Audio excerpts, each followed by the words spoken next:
All right, I want to talk about the one most exciting project that's happening right now in the country. It's the Delaware Memorial Bridge project. It's currently under construction as we speak. When we submitted the abstract about a year ago, we knew we'd be during phase one, and it is an exciting project. I'm just going to talk about it, how we got there, where we at, what's going on, the size and the scope, what kind of construction methods are being used. Um, Thanks for the introduction there too, Mike. These some methods work well for some projects and some work well for others. That's what everybody has to bear in mind. We cannot generalize all construction methods for every job. Every job is slightly different. Every job has different applications and and happens differently. Gil was supposed to present, but we're a little bit occupied with this project. After the presentation, we'll understand why. Just quickly, UHPC Solutions, just want everybody to understand who we are. We are not a material supplier. We are a contractor. And we just want to be very clear about that everybody understands this. We take UHPC, we install it around the country. We have a lot of experience in overlays. That's our forte. We also do joint fill applications and connect precast elevations. Our parent companies are Basilico and Wallow. These are two large civil contractors. Basilico is out of Long Island, New York. They do around 700 million a year, and Wallow is a Swiss contractor. That's about 950 million a year. Don't have to talk about the UHPC, what it is and what it does. Michael gave us a good overview, but one thing I just want to briefly mention is for overlays, what's really important is that we have a thixotropic mix. Most of the people in here are used to self-consolidating mix. It's thixotropic mix, basically what that means. And actually, the more we use the material and the more we place, the thixotropic is more like semi-thixotropic because you need a little bit of workability to be able to place the material. And then because the true thixotropic mixes, it means you have a very stiff material, you apply vibration, it forms into place, and you have the shape. But for an overlay, we need a thixotropic in the plastic stage. And then what's also different is right now in the US, they're all 3.25% fiber dosage. Overlays have been gaining more experience, more applications, had a slow start in the US in 2016. Lots of them happened in 2020, but 2022 is the breakout year. Just want to quickly say the two applications that there are, either use it for waterproofing. That's what's pretty much happening at the Delaware Memorial Bridge, where we put in a 2-inch overlay on top to give it extra life and durability, but you can also do structural overlays with UHPC. How did we get to DMB? So the Delaware River and Bay Authority is the owner of the structure. All right, so the Delaware Memorial Bridge is a very interesting project. It's a very large bridge. It's 10,800 feet long. It's 4 lanes wide. There's actually two structures here, two structures. We're working on the northbound structure, which is over here is Delaware and over here is New Jersey. It takes I-295. It's a main artery on the East Coast. You have 4 lanes on the structure. It does about 80,000 cars a day. This first structure was built in 1951, and the other one was done in 1968. So what DRBA did is they knew about it.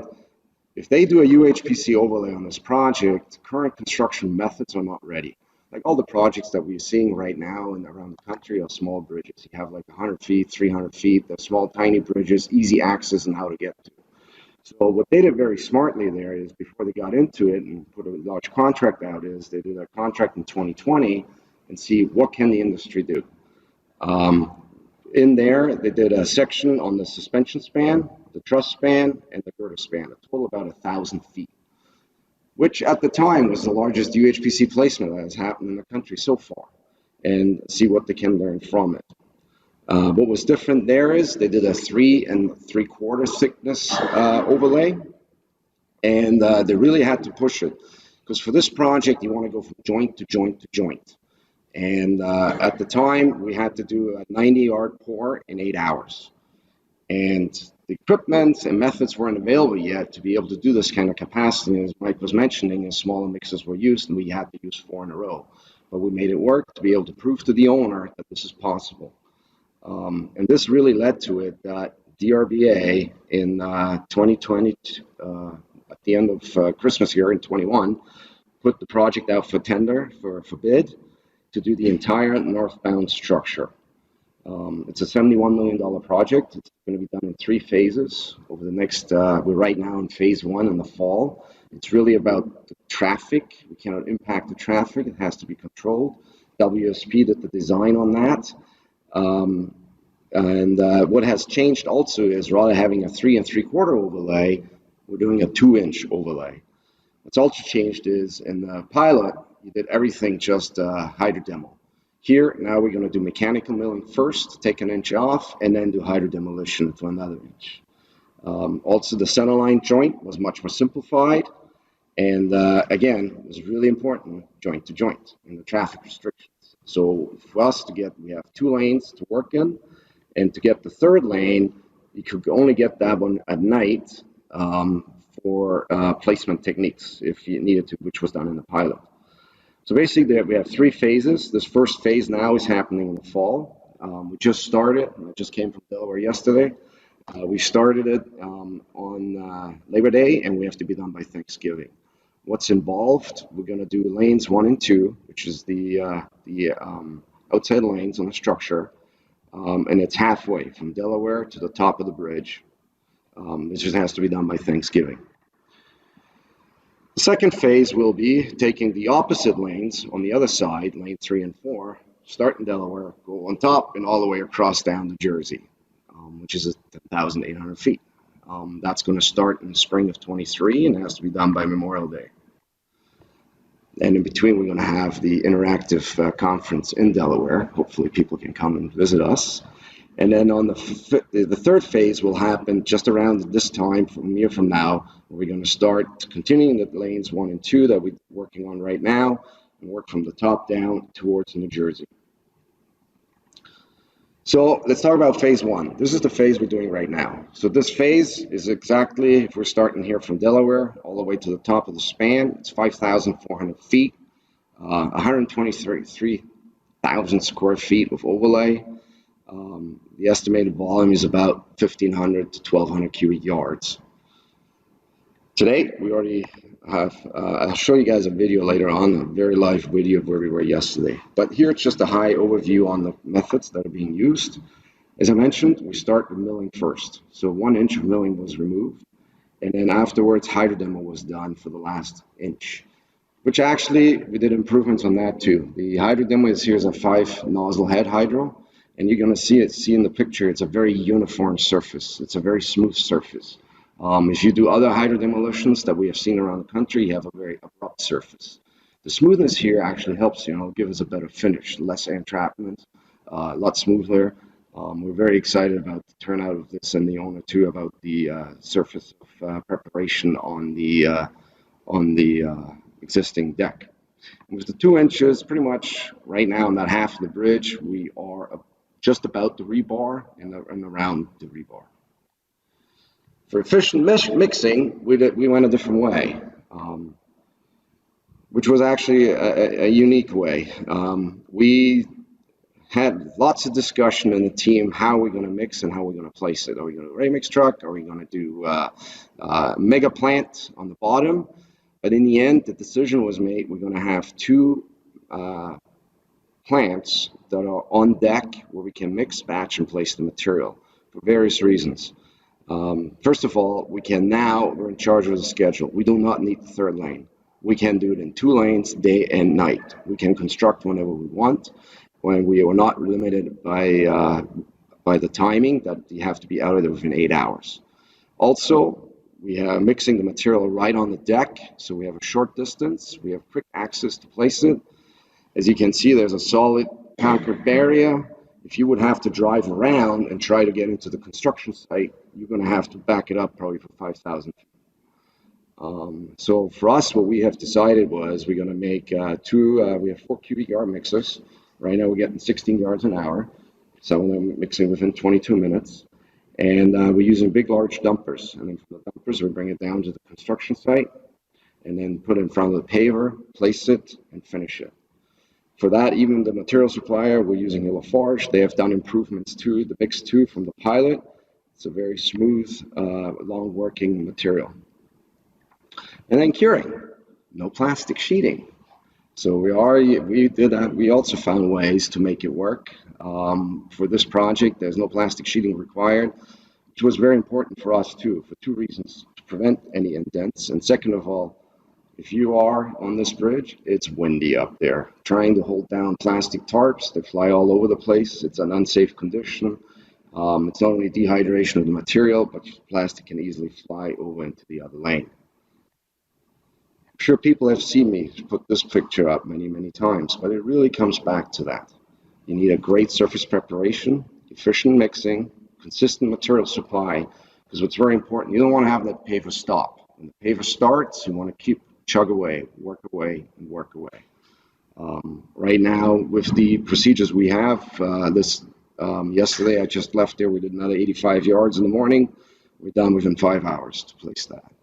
We've done early in the week 100 yards in 6 hours. So we're breaking new records every day.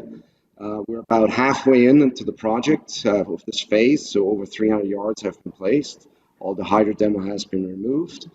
What I did yesterday, because it says it should be an update where we are, just to show you guys live feet. That's as live as it gets. So this is as of yesterday where we are in the project.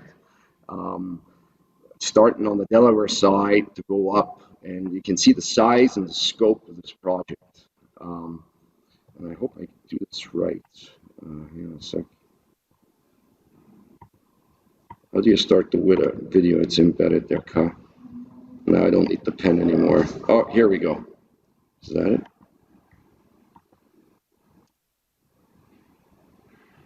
It's playing. Okay, Alt P. So I don't see it. Oh, I don't see it. Okay, perfect. I want to stop it as we go. So basically, here on the right, you can see. Okay, sorry about that because it doesn't move here on my end. So basically, what you can see, we're starting on the bottom of the bridge, and actually, right now, you're on the existing UHPC that was placed during the pilot project. This is the girder span. So on the left lane, the 2 lanes, that's UHPC, and on the right lane as well. And then you can see right now the carpenters are preparing for Tuesday's pour as we speak. This is going to be another 500 feet we're going to place. We're targeting for Tuesday. Why is that not working?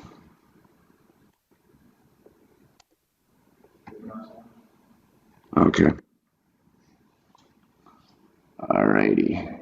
Okay. So this is hard for me now. Sorry, I was trying to commentary. Here we go. Here's the carpenters. They're setting it all up right now for next week's pour in the morning. It gives you an idea how big and how sizable the bridge is. On the right-hand side, the entire overlay has been hydroed, is ready and prepared to go. These are the next phases that we're going to replace the material. It's about 2,500 feet. It's going to be 5 placements to get going. You are right now on the truss span, making your way up to the girder span. And then just about there, you see, hang on a second, it's a long bridge, guys. Stay with me. So this here on the right side is the placement that was done. Sorry, guys. I thought it would be much easier. I guess it's not.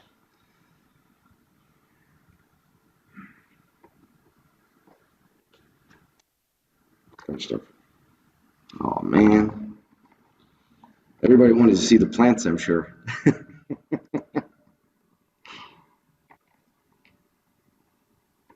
It worked in the... It worked.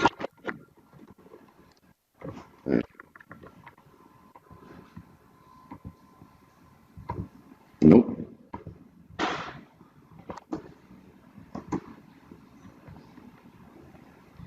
It's my last slide anyways. I was just trying to show you guys a live feed.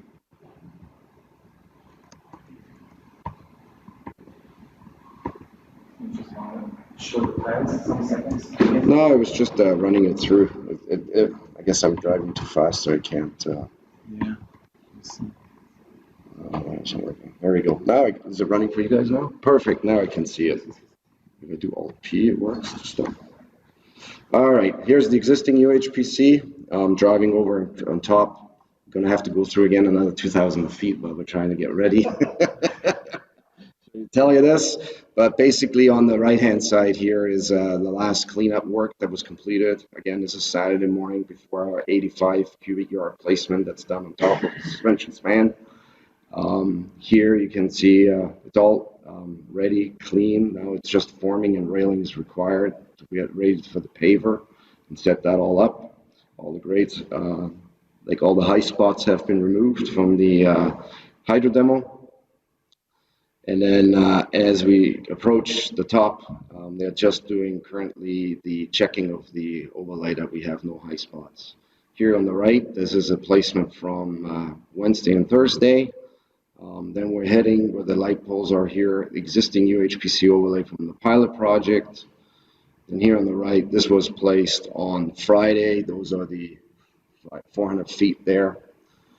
And then here they're preparing, there's the curing station, there's the paver, just doing the dry run to double check that we have all the grades. This is another piece of the existing UHPC. And then on the right, already grinding, and the grinding already started. This is on the right-hand side, this is all placed. This is all brand new UHPC overlay, 1,200 feet as we go along to the top, to the middle of the structure. Here's the grinder. He's working at night. On the right-hand side is now a QC station now, where we're going to do checks of every load as they come out. Here's batch plant number 1, ready to go for the placement on Saturday morning. And then on the Jersey Towers here, as we go downhill again, you can see batch plant number 2. So as you can see, we have a solid Jersey barrier in between there, between the work zone and the traffic. So for us, it was key to be able to do all our mixing, set everything up on the site, on deck, because when you place all day and all night, weather conditions impact your mix. You need to understand how to adjust it and have continuous placement. If you got any questions, here's my contact.